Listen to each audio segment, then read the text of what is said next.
네, 오늘은 로마서 23번째 말씀 나누는 시간입니다. 로마서 12장 3절에서 8절이고요. 변화의 시작은 존중입니다라는 제목으로 함께 말씀을 나누고자 합니다. 저희가 몇 달 동안 이 참된 변화를 이루는 것들에 대한 이야기를 나누고자 하는데요. 먼저 이렇게 좀 이야기를 나누면서 시작하려고 합니다. 여러분, 혼자서는 변화를 이룰 수가 없습니다. 그러니까 어떤 한 사람이 내가 변화하고자 한다라고 하면 혼자서 변화가 어렵다라는 거예요. 모든 변화가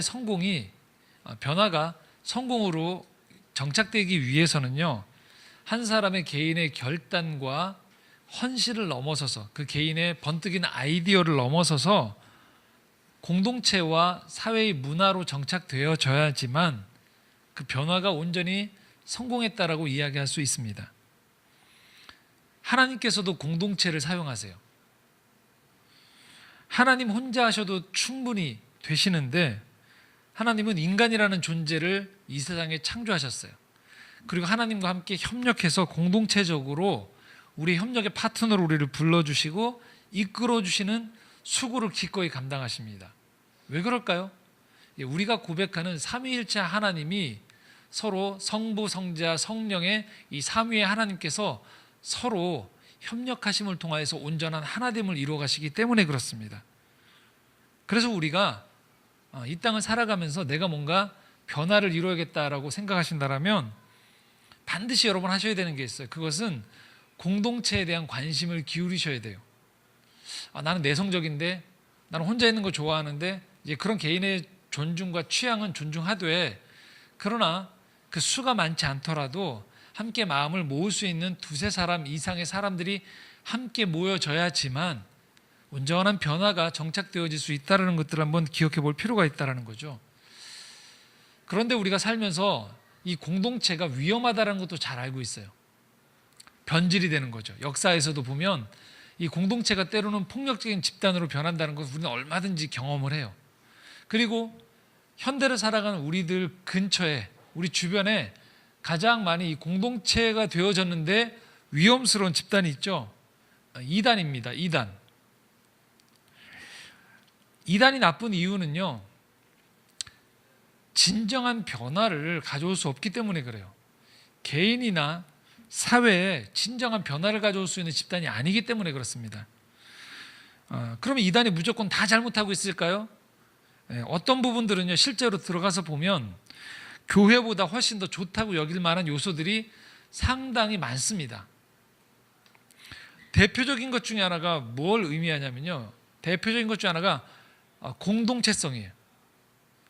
훨씬 더 이단을 가시는 분들이 그 안에 훨씬 더 소위 말하는 건강한 의미에서가 아니고요, 친밀하다는 의미에서의 공동체성이 훨씬 더 뛰어난 경우들이 많아요.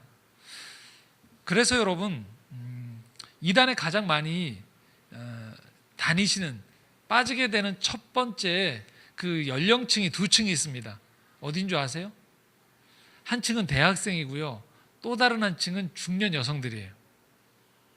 예상이 되시겠죠? 대학생들 외롭지 않습니까? 고등학교에서 이제 막 대학교로 왔더니 고등학교 때까지는 교실에서 다 그냥 친교를 하니까 별 문제가 없다고요. 그런데 갑자기 대학교로 왔더니 어떻습니까? 제일 대학교 들어가면 곤욕 중에 하나가 식사하시는 거 아니에요? 내 밥 먹는 파트너 이렇게 만들어내기가 쉽지 않잖아요. 그래서 간혹 가다가 대학생들 보면 오늘따라 나랑 친하게 지냈던 친구가 안 와요. 그럼 밥 먹기가 상당히 난처한 거죠. 제가 최근에 대학가들에 있는 캠퍼스를 갔더니 눈에 띄는 변화 중에 하나가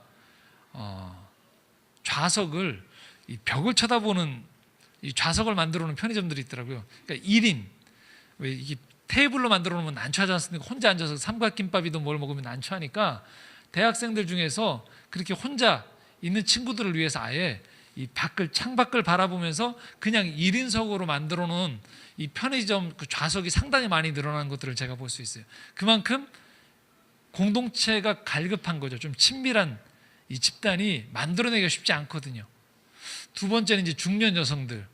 예상이 되시죠? 부부가 이게 공동체가 안 되는 경우들인 거죠. 외롭죠. 외롭다 보니까 어떻게 될까요? 그런 유사 집단, 친밀함을 더해주는 친절한 집단에 들어가서 그 공동체성, 내 안에 있는 친밀감을 이렇게 만들어내기가 참 좋다라는 것이죠. 예, 그래서 이단들은요, 이 따뜻한 대한 가족의 분위기를 많이 만들어내요. 그렇게 초청하고. 그러니까 다른 데에서 경험하지 못하는 그 따뜻함들이 이 이단 공동체 안에 있다 보니까 많이들 들어가게 되는 거죠. 그래서 이런 말들이 있어요. 더 잘해줄게. 그런 것들이 있는 거죠. 그래서 이단 전문가 중에 한 분이신 이 정동석 교수라는 분께서요, 몇 해 전에 이렇게 발표하신 이 논문에 이단에 대한 문제를 지적한 논문 중에서 이 사회학자 앤로드의 이단에 대한 분별하는 이야기가 있어서 여러분들하고 잠깐 좀 소개해 보려고 해요. 이런 집단들이 분석해 보면 이단이다라는 것들을 우리가 알 수 있다라는 거죠. 이제 PPT에 저희가 한번 좀 근데 하나하나 좀 읽어드릴 때 제가 여러분 보시면 되겠습니다. 그러니까 이단을 들어가 보면 이런 데가 이단이라는 거예요. 첫 번째, 그 단체와 관계를 맺은 결과 회원의 인격이 더 성숙해지고 더 확신적이 되는가? 그렇지 않으면 이단이라는 거예요. 그러니까 그 안에 들어갔을 때 내 인격이 더 성숙해지는 거예요. 친한 거 말고요. 그곳에 들어갔을 때 한 사람의 인격이 성숙해지면서, 그리고 그들이 믿고 있는 바들에 대한 신념이 아니고요, 진리의 거함으로 말미암아 오는 그 확신이 더 늘어가는가? 그렇지 않으면 이단일 가능성이 많다라는 거죠. 두 번째요, 그 단체의 회원들이 그들의 가족 관계를 심화시키고 강하게 하는가라는 거예요. 그러니까 여기서 말하는 가족이라는 건 어떤 가족일까요? 실제 내 가족을 말하는 거예요. 그러니까 이단을 들어갔더니 가족하고 점점 멀어지는 경우들 보시죠, 여러분들. 그래서 이 부모 형제들이 이단에 가서 막 울며 하소연하는데 안 빼주는 거죠. 그러니까 이 집단 안으로만 결속이 다져지는 거예요. 그런데 건강한 가족이라면 어떻게 된다고요?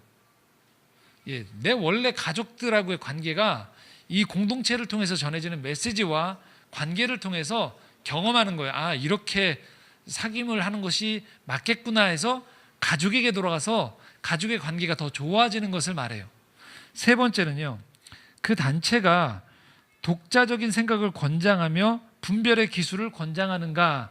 여기서 말하는 독자적인 생각은 뭘 말하냐면요, 여러분 스스로가 사고할 수 있는 것들을 증진시키냐는 거예요.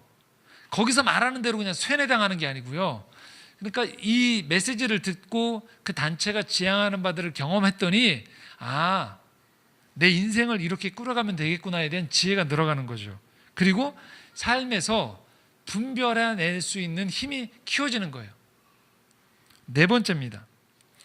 그 단체가 믿음과 행위에 개인적인 차이를 허용하는가라는 거예요. 획일화시켜서 똑같이 만들어 나가지 않는다는 거죠. 이것은 오늘 뒤에 말씀에 한 번 더 제가 자세하게 나누도록 하겠습니다. 다섯 번째, 회원들 사이에, 그리고 회원과 비회원들 사이에 고도의 도덕적 표준을 권장하는가라는 거예요. 그러니까 우리끼리 안에서 모든 것들이 용납되어지면서 점점 윤리의식이 무너지는 게 아니에요. 다른 집단에서 보기에도 저 단체를 통하여서 어려운 도덕적 표준을 해나갈 수 있는, 이룰 수 있는 힘을 공급받는 걸 말해요. 그리고 여섯 번째는요, 그 단체가 외부로부터의 대화와 충고와 평가를 기꺼이 받아들이는가라는 거예요. 그러니까 견제가 들어올 때 겸허히 수정해 나아갈 용의가 있는가라는 거예요. 일곱 번째, 그 단체가 신학적인 믿음들에 있어서 발전을 허용하는가라는 거예요. 그러니까 공동체가 성숙해 갈수록 그 단체가 처음 믿었던 원리 그대로 머무는 것이 아니고요, 점점 성숙하고 발전되어져서 공동체가 어른이 돼가는 걸 말해요. 그러면 그 안에서 나눠지는 메시지들이 변하게 돼요. 저만 해도 제가 고등학교 때 믿었던 하나님과 대학교, 직장생활, 그리고 신학대학원을 다니고 현장 사역을 하고 또 이곳에 나와서 사역하면서 계속적으로 제가 하나님에 대한 알아감이 달라지는 것을 느껴져요. 그리고 제가 하고 있는 이 공동체의 분위기가 훨씬 더 달라지고 있다는 것들을 제가 피부로 느껴져요. 똑같이 재현해내지 않습니다. 8번째입니다. 모임 안에서 어떤 종류의 보복도 두려워하지 않고 자유로이 의문을 제기할 수 있는가라는 거예요. 이거 맞아요? 라는 얘기가 허용돼야 되는 거예요. 근데 그런 걸 제기하는 순간에 갑자기 그 다음 주에 그 사람이 사라져버린다. 어디로 제거된다. 이상한 거죠. 그러니까 기꺼이 이게 맞습니까? 라는 문제제기가 있어줘야 된다는 거죠. 이 8가지예요. 그러니까 이단이 사람들이 갔을 때 옆에서 지켜보시면서 우리보다 훨씬 더 재밌겠는데, 친밀한데, 이 정도 선에서 머무는 게 아니고요. 지금 제시했던 이 8가지를 한번 잣대를 놓고 보는 거죠. 사실 이 설교를 준비하면서 제가 이 논문을 보면서 좀 두려웠어요. 목사로서. 왜 두려웠을까요? 목사인데요, 제가. 왜 두려웠을까요? 아직 창조의 정원은 이 정도까지는 아니죠. 근데 제가 이제 한국교회 일원의 목사로서 보았을 때 정직하게 교회가 과연 이 분별 기준에서 괜찮은가를 보니까 저도 잘 알지 않습니까? 교회 공동체 여러 곳에 속해서 봤었으니까 좀 염려되는 데가 많아요. 그래서 자꾸 어쩌면 사회가 교회 또 기독교에 바라는 부분들에 있어서 실망이 되어지는 부분들, 또 자꾸 뉴스에 나오죠. 교회들이, 대형 교회들이 막 분란, 막 용역단체가 들어온 일들. 그럴 때 대체로 보면 이 8가지의 이 긴장들을 공동체가 포기해버리는 경우들이 생기거든요. 그래서 어느 순간에 단일화되는 거예요. 동일하게 균질화되어지면서 이게 이런 요소들이 늘 평가의 요소가 되어지고 우리가 가고 있는가에 대한 바로미터가 되어져야 되는데, 이런 것들이 자꾸 사라져버리면서 어느 순간에 이단시 되어져 가는 면들이 많은 거죠. 대표적인 게 종교개혁을 했을 당시에 이 가톨릭 교회가 이런 모습들이 많았던 거죠. 허용하지 않았던 거죠. 비판과 잘못된 것들에 대한 변화가. 그래서 종교개혁을 했었습니다. 근데 어느 순간에 이제 500년이 흐르면서 저희 개신교 안에서도 이런 부분들이 고착화되어지면서 또 다른 우려할 만한 모습들이 분명히 나와 있다는 것들, 분명히 우리가 조심해야 된다는 것이죠. 자, 그러면 이렇게 되어질 때 가장 문제가 되는 이유가 뭘까요? 그 모임의 중심에 사람이 들어가기 시작할 때 고착화되는 거예요. 그러니까 이단 같은 경우에는 그 안에 누가 있다는 거죠? 중심에 교주가 있는 거죠. 사람인 교주가 그 중심에 자리를 잡고 있다 보니까 어떻게 될까요? 그 중심의 메시지와 그 사람을 자꾸 신격화하면서 허용을 하지 않는 거예요. 다름을 허용하지 않고 점점 어떻게 될까요? 눈치를 보게 되어지고 두렵게 되어지고 점점 운동성은 커져요. 집단화되어지니까요. 하지만 점점 그 안에 썩어 들어가는 부분들이 생기게 되어집니다. 그러면 그 공동체가 진정으로 건강성을 유지하기 위해서는 필요한 게 무엇일까요? 바로 그 중심에 사람이 있으면 안 돼요. 교회라면 그곳이 중심이 있습니다. 예수 그리스도가, 사람이 아닌 예수 그리스도가 중심이 되어져야지만 그 공동체가 건강할 수 있다는 것이죠.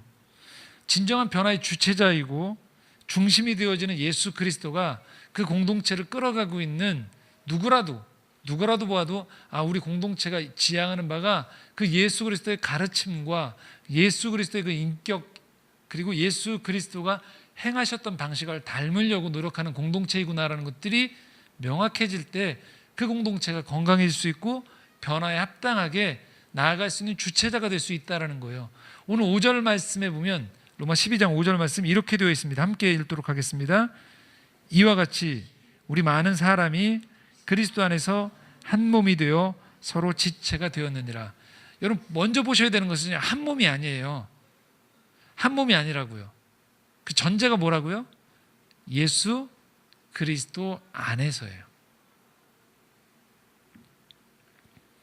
그러니까 한 집단의 교회도 리더는 있어야죠, 공동체 안에서. 근데 그 리더자도 기꺼이 어디 앞에서 머리를 숙여야 될까요? 예수 그리스도 앞에서요. 그 조직도요, 그 집단도, 공동체도요, 그 집단의 이익이 좀 훼손이 되어지고 때로는 져야 되는 상황이 발생할 수 있는 거예요. 그 기준이 뭘까요? 이것이 예수 그리스도의 뜻 앞에서 합당하지 않다라고 여겨진다면 어떻게 될까요? 기꺼이 내려놔야 되는 거죠. 그래서 우리가 늘 확인해야 되는 것이 있습니다. 우리는 그리스도 안에서 한 몸이 되어져 가는가를 물어봐야 된다는 거예요. 다시 한번 말씀드린 것은 우리의 이 공동체의 구심점은요, 예수 그리스도예요. 창조의 정원, 또 여러분이 속해 있는 가정, 직장, 학교에, 물론 이 공적인 사회 속에서의 그 집단이 예수 그리스도를 주로 모시기가 쉽지 않죠. 하지만 우리가 간절히 바라기는 그곳이 복음화가 되어진다, 그곳이 하나님의 뜻이 펼쳐지는 곳이다라고 얘기하는 것은 단순히 집단들이 모여서 신우회를 드리는 것, 그게 아니에요. 그곳이 돌아가는 그 원리들이 누가 보더라도 예수 그리스도의 가르침과 인격성이 그 안에 내재가 되어지고 그렇게 닮아가고 있는가가 중요하다는 것이죠. 리더의 눈치를 따르는 것, 구성원들이 그렇게 되어지지 않고 한 사람 한 사람이 예수 그리스도와 인격적인 교제 가운데에서 그분의 삶을 따라가고자 하는 열망이 있을 때에 그것이 바로 건강한 공동체, 변화의 주체가 될 수 있는 출발점이 된다는 것이죠. 저희 창조의 정원도 마찬가지겠죠. 비록 제가 설교하고 있고 그렇게 이끌어가고 있지만 여러분들 마음속에 예수 그리스도를 만남으로 말미암아 마음의 동의가 되어지는 것, 그리고 우리 공동체의 지향점이 보았을 때 제 목회 철학이 아니고요, 우리가 함께 의논해서 제가 제시할 수는 있지만 그것들이 함께 예수 그리스도를 닮아가는 것들에 대한 지향점이 동의가 되어질 때 창조의 정원은 진정한 공동체가 되어지고 우리 삶을 변화시킬 수 있는 보탬이 될 수 있는 공동체가 되어지고, 그리고 이 사회에 유의미한 변화를 줄 수 있는 공동체의 초석이 다져진다라고 이해하시면 될 것 같습니다. 자, 그렇다면 이 예수 그리스도를 중심에 모인 공동체가 변화를 이룰 때 가장 중요한 태도가 무엇일까요? 세 가지를 말씀드리려고 합니다. 그리고 그 세 가지의 핵심 원리가 한 가지로 모아지는데요, 다름 아닌 오늘 이 설교의 제목이었던 이 존중입니다. 존중하는가? 창조의 정원을 통해서 우리가 갖게 되는 공동체적인 분위기가 이곳에 오셨을 때 이 공동체는 존중하는 공동체인가가 첫 번째라는 것이죠. 이거 세분화해서 세 가지로 나눠보려고 해요. 첫 번째는요, 속도에 대한 존중이에요. 자, 무슨 말씀이냐? 3절 말씀을 함께 읽도록 하겠습니다. 함께 읽도록 하겠습니다. 내게 주신 은혜로 말미암아 너희 각 사람에게 말하노니 마땅히 생각할 그 이상의 생각을 품지 말고 오직 하나님께서 각 사람에게 나누어 주신 믿음의 분량대로 지혜롭게 생각하라. 여기 보시면 이렇게 써 있습니다. 믿음의 분량대로 지혜롭게 생각하라. 믿음의 분량대로예요. 자, 이것은 무엇을 말할까요? 여러분이 각자가 자라나가는 믿음의 속도가 다르다라는 거예요. 여러분이 살아왔던 삶이 달라요. 어떤 분들은 소위 말하는 모태신앙이 있어요. 어머니 태중에서부터 신앙생활 하셨던 분들이 있어요. 또 중간에 예수 그리스도를 믿었던 분들이 있어요. 이 중에 어떤 분들은 전공이 신학인 경우도 있고요. 또 성경공부를 아주 집중적으로 오랫동안 하셨던 분도 있어요. 반면에 어떤 분들은 어떤 계기로 이제 막 예배를 참여하시면서 믿음에 이제 막 주춧돌을 하나 둘씩 놓아가시는 분들도 있다라는 거예요. 또 하나 중요한 게 있습니다. 여러분 살아오시면서 경험했던 삶의 경험이 달라요. 아픔이 있어요. 또 기질이 달라요. 그렇기 때문에 이 모든 것들이 여러분 하나님을 믿는 데 영향을 미치게 돼요. 그래서 하나님을 향해서 마음을 여는 속도가 그리고 시기가 다를 수밖에 없습니다.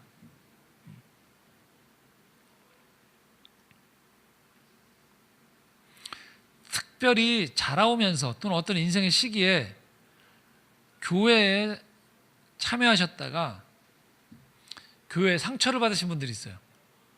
부정적인 데미지를 입었던 분이 있어요. 교회가 분열됐거나 목회자가 어떤 타락, 성적이든 재정적이든 어떤 다른 어떤 여타의 이유 때문에 매주 설교를 들었던 그 목회자의 타락 때문에 그 공동체가 큰 상처를 입었을 때는 사실 그 예배를 드렸던 설교를 들었던 분들 마음속에 깊은 상처가 남게 돼요. 그럴 때 다시 새로운 공동체에 가서 믿음을 회복하는 데 시간이 많이 걸립니다. 자라오면서 여러 이유로 힘겨움을 겪으셨던 분들이 있어요. 그런 경우에도 특별히 어떤 사람에 대해 깊은 상처를 받았던 분들도 이 교회에 와서 마음을 열기가 쉽지 않습니다. 여러분 자녀를 키워보시면 아시죠? 자녀들마다 이 성장 속도가 달라요. 어떤 아이는 좀 더 어떤 부분들이 빠르기도 하고 느리기도 하고 다 다릅니다. 그래서 그 공동체가 진정으로 건강한 공동체다라고 이야기할 때 첫 번째는요, 서로의 이 믿음의 분량, 속도가 다르다라는 것을 존중해 주셔야 돼요. 그래서 여러분들이 저희 창조의 정원도 예배를 드리시면서 제가 거듭 그런 분위기를 저희가 만들려고 하는, 도와드리려고 하는 것 중에 하나가, 이곳에 오셔서 저희가 보면 이 표정이 풀리시는 시기가 달라요. 어떤 분은 첫 주부터 표정이 풀리시는 분도 있지만 어떤 분들은 몇 달이 걸리는 분도 있어요. 상관없습니다. 그리고 이 공동체에 서서히 여러분들이 들어오는 속도가 다르다는 것들에 대해서 저희 기꺼이 존중할 의향이 있고 그렇게 노력하려고 하고 앞으로도 그럴 것입니다. 왜 그럴까요? 얘기한 대로 여러분 한 분 한 분이 각각의 사연이 다르기 때문에 그렇습니다. 그리고 하나님에 대한 알아감도 마찬가지예요. 기질도 영향을 미친다고 드렸죠. 어떤 분이 빨리 믿는 분들이 있어요. 그런데 빨리 믿은 만큼 빨리 식기도 해요. 어떤 분은 서서히 믿지만 그 믿음의 속도가 느린 만큼 차곡차곡 내면화하시면서 그 믿음이 단단히 세워져 가는 경우들이 있습니다. 다 각자의 이 속도가 다른 거예요. 그래서 한 공동체가 건강하다고 할 때 우리가 기억해야 될 것은요, 이 속도가 천천히 이루어질 수 있는 것들에 대한 존중이 따라야 된다는 겁니다. 자, 두 번째 중요한 것은요, 다름에 대한 존중이 있어야 된다는 거예요. 4절 말씀입니다. 한번 같이 읽도록 하겠습니다. 우리가 한 몸에 많은 지체를 가졌으나 모든 지체가 같은 기능을 가진 것이 아니니. 우리가 한 몸이지만 같은 기능을 갖지 않았다라고 했어요. 다르다라는 거예요. 이게 그냥 다르면 됩니다가 아니에요. 절대 포기할 수 없는 아주 중요한 원리입니다. 다르다라는 게 왜 중요할까요? 다르다라는 것은요, 다름 아닌 살아있다라는 증거이기 때문에 그래요. 살아있는 모든 것들은 다 달라요. 살아있지 않은 것은 똑같이 만들 수 있어요. 그러나 살아있는 것은 똑같이 만들 수 없습니다. 살아있는 모든 것들은 그 안에 있는 구성 요소가 다르고 그 안에 살아가는 속도가 다르기 때문에 분명히 모든 것들의 차이가 있어요. 만약에 우리가 어떤 연주를 한다고 할 때에도 그것이 만약에 그냥 녹음되어져 있는 것이라면 한 주가 지난 다음 주에 그것을 그대로 틀어도 전혀 차이가 나지 않는다는 거예요. 그런데 만약 살아있는 사람이 연주를 하게 돼요. 그럼 어떨까요? 반드시 미세하지만 차이가 날 수밖에 없습니다. 왜냐하면 그냥 트는 게 아니고 살아있는 사람이 살아있는 감성과 살아있는 분위기 안에서 연주를 하기 때문에 다를 수밖에 없다는 거예요.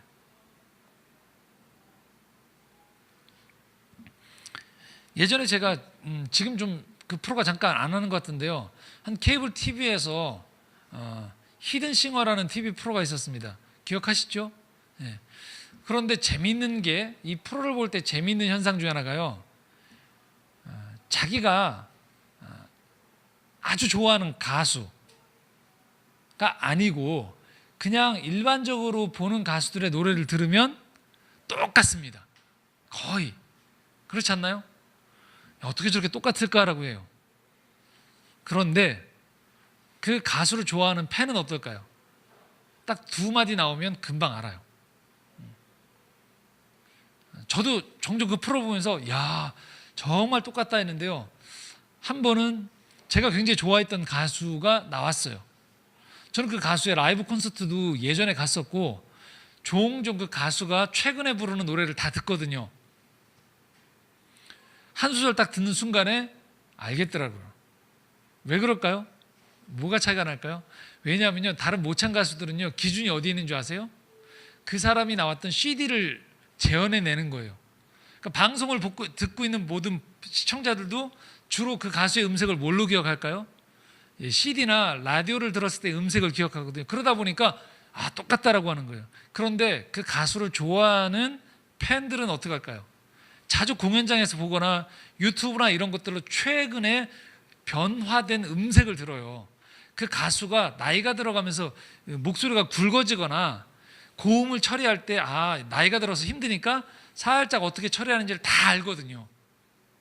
그러니까 다른 가수들은 CD를 흉내내고 있지만 그 가수는 지금의 자기의 나이에 맞는 노래를 부르고 있으니까 그 가수를 좋아하는 팬들은 어떨까요? 저기 있구나, 저 방에 들어가 있구나, 금방 알거든요. 그 뭘까요? 살아있는 현재의 가수를 계속 좋아했던 사람들은 알아차린다는 거예요. 그게 살아있는 거거든요. 마찬가지입니다. 우리가 인생을 살아간다는 것은요, 살아있는 존재를 알아차리는 거예요. 그래서 이렇게도 표현할 수 있어요. 우리가 진정으로 살아계신 하나님을 만난다는 것은요, 매일매일 하나님에 대한 내 만남이 새로워지는 걸 말하는 거고요, 다른 사람과 다른 사람의 인생을 바라볼 때 그 지경이 열려지기 시작해야 돼요. 어떤 게 열려져야 되냐면요, 나랑 다르구나, 나랑 다르게 살아왔구나, 저 사람은 다르게 반응하구나, 저 사람은 나와 다른 재능을 가지고 있구나라는 것들, 그래서 저 사람만의 인생이 있구나라는 것들을 우리가 존중해 주기 시작해야 된다는 거예요.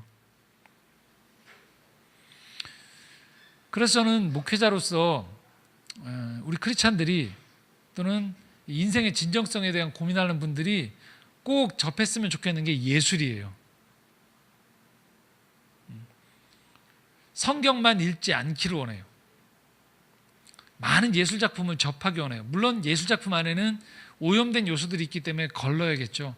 하지만 가급적이면 예술을 많이 접했으면 좋겠습니다. 문학, 그림, 음악, 공연, 여러 가지 것들을 접하셨으면 좋겠어요. 이유는 각각의 예술을 통하여서 하나님께서 창조하신 이 세계의 다름에 대한 눈을 뜨게 되어져요. 내가 이 부분만 인생을 봤던 사람들이 예술을 통하여서 전혀 보지 못했던 다른 지경에 대한 것들을 보게 되어지는, 이 눈이 열려지게 되어지거든요. 지난 주만 해도 제 필름 포럼에서 한 행사를 했었습니다. 그 집시 기타리스트의 장고인 라인하르트라는 집시 음악가의 영화를 보고 이 토크를 하는 행사를 가졌었습니다. 필름 포럼에서.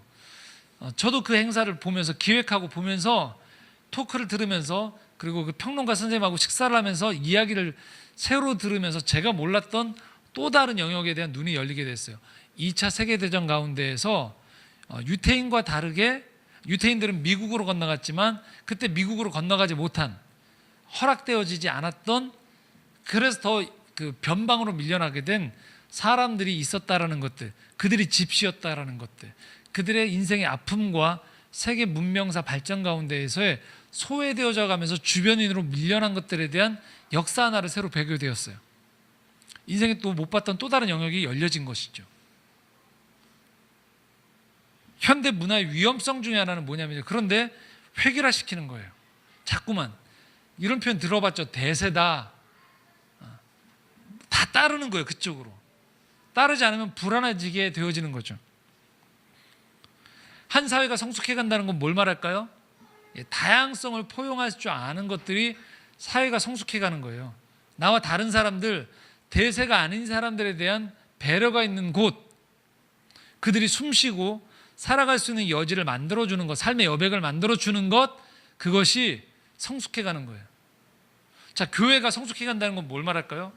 각각의 다양한 은사를 가진 사람들이 있다라는 걸 존중해주고요, 그 다양한 은사가 발휘될 수 있는 미세한 틈들이 자꾸 개발되어지는 것을 말해요. 내 나름의 잘하는 것들을 통해서 다른 사람들에게 기쁨을 주고 그들의 섬김을 통해서 풍요로워지는 걸 말해요. 그래서 교회는 똑같은 사람들만 오면 안 돼요. 문화가 똑같은 문화로만 형성되어지면 안 돼요. 제가 한참 신앙생활을 열심히 할 때, 물론 이렇게 하면 참 오해가 있을 수 있겠군요. 지금도 열심히 해야죠. 하는데 시간적으로는 굉장히 맹렬하게 투신해서 집중적으로 제 신앙의 성장을 노력했던 때가 있었어요. 그때가 80년대, 90년대였는데요. 그때 한참 저희 때의 분위기는 뭐냐면요, 공부를 열심히 하는 사람의 분위기였어요. 성경 공부를 굉장히 열심히 하는 사람들. 또 하나가 노래를 굉장히 잘하는, 음악적인 달란트가 많은 사람들이 우대받는 교회 분위기가 있었어요. 그러니까 공부를 열심히 하든지 성경 공부를 열심히 하든지 노래를 잘하든지 두 부류가 교회 안에서 대접받던 분위기가 좀 있었어요. 물론 여전히 예배란 형태와 성경을 알아간다는 측면에서는 그 달란트들이 중요할 수 있지만 꼭 그것이 전부는 아니에요. 다양한 달란트를 통하여서 주님의 일하심을 경험할 수 있는 이 은사가 개발되어지고 그분들이 기꺼이 그것을 참여할 수 있는 많은 것들이 개발되어질 필요가 있다는 것이죠. 그렇기 때문에 한 공동체가 변화를 위해서, 성숙하기 위해서는요, 다름에 대한 존중이 필요하다는 것입니다. 마지막 세 번째는요, 은혜에 대한 존중이 필요하다는 것입니다. 먼저 말씀을 읽고서 나누도록 하겠습니다. 6절에서 8절까지 말씀입니다. 함께 읽겠습니다. 우리에게 주신 은혜대로 받은 은사가 각각 다르니 혹 예언이면 믿음의 분수대로, 혹 섬기는 일이면 섬기는 일로, 혹 가르치는 자면 가르치는 일로, 혹 위로하는 자면 위로하는 일로, 구제하는 자는 성실함으로, 다스리는 자는 부지런함으로, 긍휼을 베푸는 자는 즐거움으로 할 것이니라. 아멘. 이제 각기 달란트를 가진, 다름을 가진 사람들이 모여 있을 때, 그 협력해서 그 공동체가 이루어질 때 무척 중요한 전제 조건이 하나가 따라붙는다는 거예요. 그것은 우리에게 주신 은혜대로예요. 그러니까 다름을 인정하되 또 하나 중요한 요소가 우리에게 주신 은혜대로, 그러니까 이 달란트를 가진 사람들이, 각기 다름을 존중받은 사람들이 그 공동체에서 일을 할 때, 섬길 때 어떻게 해야 되느냐? 은혜 주신 대로예요. 자, 이게 뭘 말하냐면요, 이렇게 한마디로 좀 정리해 드릴게요. 내게 받은 달란트를 가지고서 잘난 체하지 않는 걸 말해요. 특권의식을 갖지 않는 걸 말해요. 이것은 나에게 주신 은사니까 이것이 없는 사람들을 무시하는 게 아니고요, 이것들을 통해서 겸손하게 이걸 주신 목적에 합당하게 다른 사람들에게 유익을 나눠주는 걸 말해요. 첫 번째 이렇게 얘기하죠. 예언이면 믿음의 분수대로라고 얘기하고 있어요. 자, 여기서의 예언은요, 특별히 미래에 대한 예측을 말하지 않아요. 간혹 이 예언을 이렇게 교회에서 오독해서 어디 집을 사시면 됩니다, 뭐 이런 식으로 예언을 하는 경우가 있는데요, 사실은 이 예언의 은사를 약간 오독하시는 거예요. 왜냐하면 그 미래를 자기가 점지하기 때문에 미래가 발생합니다. 하나님 우리의 미래를 열어주셨어요. 그리고 그 미래를 각 개개인이 자신의 몫에, 자신의 속도에 맞춰서 성장해 나갈 수 있도록 돕기 때문에, 여러분 미래를 예측해주는 예언의 은사가 있는 분들이면 약간 멀리 하십시오. 그러나 그 미래에 대해서 내가 힘을 가지고 나아갈 수 있도록 돕는 예언이라면 기꺼이 들으셔도 괜찮습니다. 이 예언의 부분들에 대해서 제가 나중에 한번 더 설명을 해드리도록 하고요, 오늘은 이 본문 안에서 한정하고 있는 이야기를 짧게 설명해 드리겠습니다. 여기에서는요, 굳이 이렇게 말씀을 드릴 수 있어요. 그 사람이 앞으로 살아갈 것들에 대해서 권면해주고 위로해주고 그 사람을 그렇게 갈 수 있도록 초대해 줄 수 있는 은사가 바로 예언의 은사예요. 두드러진 이 달란트를 받은 사람들 중에 누가 있을까요? 이 설교자들이에요. 저 같은 사람들이에요. 자, 이런 사람들은요, 눈에 보이지 않는 세계를 잘 풀이해주고 안내해줍니다. 그런데 주의를 해야 된다는 거예요. 뭐냐면 믿음의 분수대로 해요. 그러니까 넘어가면 안 돼요. 제가 해줘야 되는 몫만큼만 해야지 제가 여러분들의 영혼을 관장하는 사람이 되어서는 안 된다는 거예요. 여러분들의 멘토가 되어주고 코치가 되어서 여러분의 믿음의 길들을 갈 수 있도록 도와드릴 수는 있지만 제가 그것들을 넘어서서 여러분의 미래를 제가 가로막고서 예측해드리면 저는 제 은사를 잘못 쓰는 거예요. 두 번째, 섬기는 일이면 섬기는 일로라고 얘기해요. 이런 경우가 있습니다. 섬김의 은사가 있다고 하는 분들을 종종 교회에서 접해요.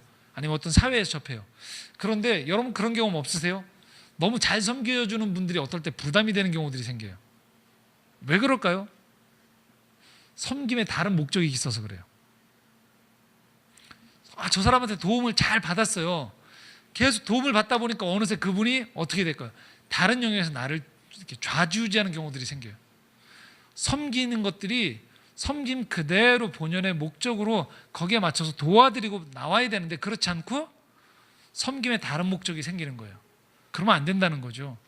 섬기는 사람들은 섬기는 대로. 세 번째요, 가르치는 자는 가르치는 일로 해요. 그러니까 먼저 앞선 지식을 가졌어요. 지혜를 갖게 됐어요. 그렇다면 정말 그 지식을 전수받는 사람들이 배움을 잘 얻을 수 있도록 잘 가르쳐줘야 된다는 거예요. 이걸 가지고 상대방을 무시하거나 또는 다른 식으로 사람들을 통제하지 않고요, 잘 가르쳐줘야 된다는 거예요. 위로하는 자면 위로하는 일로. 위로할 때 자칫 다르게 왜곡하지 않고 사람에 대한 깊은 이해 속에서 그 사람의 상처와 낙심을 잘 돌보는, 말 그대로 위로해 줄 수 있는 일을 해야 된다는 거예요. 구제하는 자는 성실함으로. 구제하는 경우에 현장에서 벌어지는 일들이 있어요. 종종 거드름을 피우게 돼요. 그 사람들을 정지하게 되는 일들이 발생합니다. 그런데 그렇게 하면 안 된다는 거예요. 성실하게 이들을 섬겨주는 것이죠. 그리고 다스리는 자는 부지런함으로라고 표현하고 있어요. 어떤 다스리는 것은 권력이 주어졌다는 걸 말하거든요. 힘이 주어졌다는 걸 말해요. 이런 사람들이 해주는 건 뭐냐면요, 이 힘을 가지고 나태하게 다른 사람들을 부리지 않아야 된다는 거예요. 부지런히 자신이 가지고 있는 이 권력을 가지고서 다른 사람들의 왜냐하면 권력을 가진 사람들은 자신의 말에 따라서 전체 방향이 움직여질 수 있거든요. 그렇기 때문에 더 부지런함으로 이 힘에 의해서 소외되는 사람이나 상처받은 사람이 없도록 하면서 최대한 그 공동체가 나가야 될 방향을 안내할 책임이 있다는 것이죠. 그리고 긍휼을 베푸는 자는 즐거움으로. 긍휼을 실제 베푸는 현장에 있는 사람들, 실제 가보면요 많이 피곤해 하거든요. 번아웃이 되어 있는 경우도 있고요. 그리고 그 섬기는 자리에 대한 회의감이 들 때가 있어요. 그래서 스스로가 이 긍휼을 베푸는 자리에 있는 사람들은요, 이 베푸는 것들에 대한 긍휼에 대한 의미를 끊임없이 자기가 되새길 줄 알아야 돼요. 그리고 즐겁게 되어지기 위해서 때로는 거리를 물러서서 자기 자신을 이 즐거움으로 계속 참여할 수 있도록 자기 자신을 지켜나가는 법도 필요하다는 거예요. 그렇지 않고 긍휼에 무조건 너무 헌신하기만 했을 때는 어떤 일이 벌어질까요? 자칫 즐거움이 사라져버릴 수 있게 되어진다는 것이죠. 그러니까 우리에게 주신 하나님이 은사가 주어졌다라면 어떻게 된다는 거예요? 그 은사를 어떻게 하면 이 은혜에 맞게 잘 섬길 수 있는가를 지혜롭게 잘 꾸려나가야 된다는 거예요. 자, 말씀을 정리해 보겠습니다. 저희가 지난주에 누가 세상을 변화시킬 것인가에 대한 이야기를 하면서 내가 죄인됨을 기억하는 가운데에서 오늘도 하나님의 긍휼과 자비를 힘입어서 대립과 투쟁의 방식으로 나아가지 않는 개인이 필요하다고 말씀을 드렸어요. 그런데 그 개인과 개인이 모여있는 공동체가 그 중심에 사람이 아닌 누가 있어야 된다는 것이죠. 예수 그리스도가 있어야 돼요. 그리고 그 예수 그리스도 중심에 모인 개개인들이 모여서 어떻게 된다는 거예요? 첫 번째, 서로 간에 이 속도가 다름을 존중해 주는 거예요. 각기 다른 달란트가 있음을 존중해 주는 거죠. 그리고 그 달란트를 가지고 이 변화를 이끌어가는 공동체가 각각의 분수에 맞게 자기 달란트를 겸손함으로 온유함으로, 성실함으로 제대로 구현되어질 수 있도록 그 역할을 감당해 나아가는 것을 말합니다. 결코 쉬운 일이 아니에요. 그러나 우리가 기억해야 될 아주 중요한 사실은 살아있는 모든 것들은 변화를 추구하지 않으면 변질되어지거든요. 두 사람이 서로 사랑한다고 생각해서 가정을 꾸렸지만 부더니 그 마음의 중심에 예수 그리스도를 모시고 가정을 꾸려나가지 않으면 어느 순간에 그 첫 마음이 변질되어져서 회의감이 들게 됩니다. 처음 순수한 마음으로 시작했던 공동체가 어느 순간에 고착화되어지고 크기와 힘과 사람들 안에서의 단일하게 움직여지는 그 쾌감만을 염두에 두면서 어느새 그 공동체가 다른 공동체에게 위협이 되어지는 모습을 얼마든지 보게 되어져요. 그리고 그 공동체의 구성원들도 어느새 나 개인이 존중받으면서 그렇게 성숙과 성장과 그 안에 건강한 협력과 연대를 하지 못하고 번아웃이 되어지고 회의감이 되는 가운데에서 그냥 이 공동체를 유지시켜 나아가는데 소요가 되어지는 자기 자신을 바라보면서 서글퍼지는 모습들을 많이 보게 되어진다는 것이죠. 이렇게 설교하는 이 창조의 정원에게도 큰 숙제입니다. 저에게도 큰 숙제입니다. 그런데 그렇게 저희가 사역을 쭉 해오면서 경험해 본 바에 의하면 이렇게 진정한 변화에 대한 기준을 낮추지 않고 끊임없이 그렇게 지향해 나아간다면 하나님의 놀라운 선물이 있다는 거예요. 변한다는 거예요. 변화가 찾아온다는 거예요. 그리고 그 구성원들이 변화로 말미암아 그 공동체로 인해서 살아가는 것을 기뻐하고 공동체를 자부심을 갖고 자랑한다는 것들을 보게 되어졌었습니다. 바라기는 저희 창조의 정원 공동체가 그렇게 되어지기를 소망해요. 아직 여러 면에서 많이 부족하지만 그렇게 되어지기 원하고요. 함께 우리가 이렇게 신앙을 배워가는 이 공동체가 이곳에서 배운 원리들을 통해서 여러분의 가정과 여러분이 속해 있는 모임들, 사회를 그렇게 조금씩 하나님 기뻐하시는 모습으로 변화시켜 나아갈 수 있기를 간절히 소망합니다. 함께 기도하시겠습니다.